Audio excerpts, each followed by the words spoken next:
এটা নতুন কিছু নয়।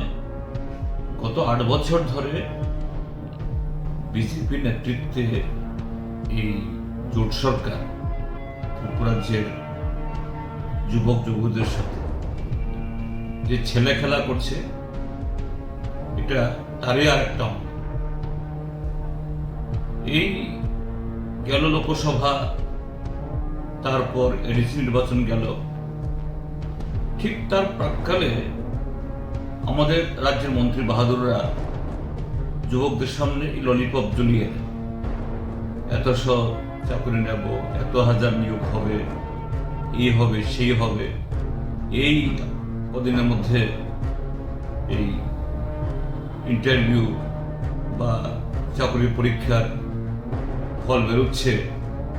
তো এই সমস্ত করে আমাদের রাজ্যের যৌবনের, তাদের যে ইচ্ছা, তাদের আকাঙ্ক্ষা, তাদের স্বপ্ন, তাদের ধৈর্য, এটাকে প্রতিনিয়ত এইভাবেই এরা অপমান করছে, অবহেলা করছে এবং তাদের ধৈর্যের পরীক্ষা নিচ্ছে।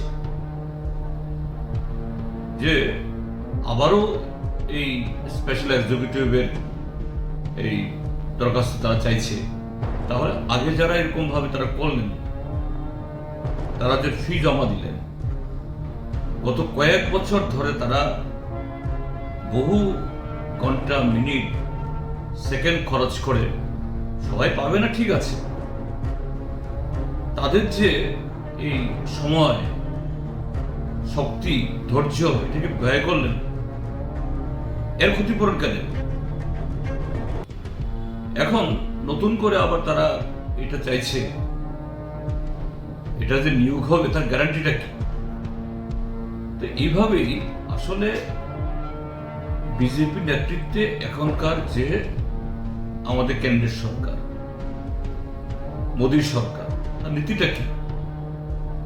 এই নীতিতে পার্মানেন্ট জব তারা তুলে দেবে। এই দেশে শুধু আউটসোর্সিং থাকবে মালিকদের সুবিধার্থে, কি সরকারি সব বেসরকারি সমস্ত ক্ষেত্রে এরকম ভাবে ইউজ এন্ড থ্রো, এইভাবে ললিপপ ঝুলিয়ে ঝুলিয়ে এক একটা নির্বাচন আসলে তাদেরকে তারা ব্যবহার করবে। আমি রাজ্য সরকারের এই ঘটনা বা এই যে সিদ্ধান্তের আমি নিন্দা জানাচ্ছি। এটা মোটেই ঠিক নয় এবং আমি এখনো অনুরোধ করব আমার যে হাজার হাজার ছেলে মেয়েরা পরীক্ষা দিয়েছে, এগুলো তাদের একটা প্রসেসের মধ্যে আছে, তার মেরিট লিস্ট বের করুক। শুধু এটা কেন, এর সাথে জেআরবিটি, তারপরে ট্যাট, রেগার জন্য ইন্টারভিউ নিয়েছিল, আরো নানা পদের জন্য, সবগুলো ক্ষেত্রেতে, এমনকি টিপিএসসির মাধ্যমেও যে সমস্ত ইন্টারভিউ নেওয়া হয়েছে, এগুলোতেও তারা ঝুলিয়ে রাখছে, কদিন বাদে বাতিল করে দিচ্ছে। কাজেই টিপিএসসি হোক বা এই জেআরবিটি, ট্যাট বা আরো নানা ধরনের যে সমস্ত এই চাকরি নিয়োগের সংস্থা তারা বানিয়েছে, সবগুলোকে এরকম বাতিল না করে আমাদের রাজ্যের বেকার যুবকদের সাথে এরকম নির্মম, অমানবিক,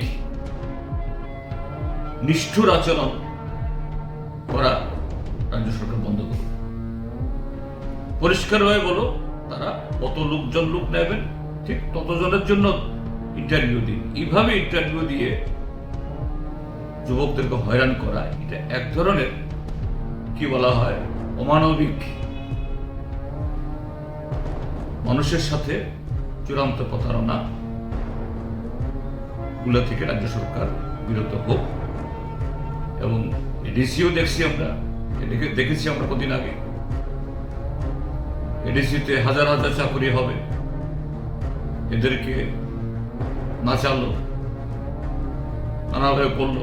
ঠিক আছে, জিতেছে তারা, ভালো, তারা খুব জলদি নতুন এক্সিকিউটিভ গঠন করুন। কিন্তু কেন এই নির্বাচন চলাকালীন সময়েতেই 120টা, এখন শুনছি 120টা 200, এটাও বাতিল করা হোক। এডিসির ক্ষেত্রেও এরকম স্বচ্ছতা বজায় রেখে চাকরি প্রদানের এই পদ্ধতি চালু করা হোক, এটাই হলো এ সম্পর্কে।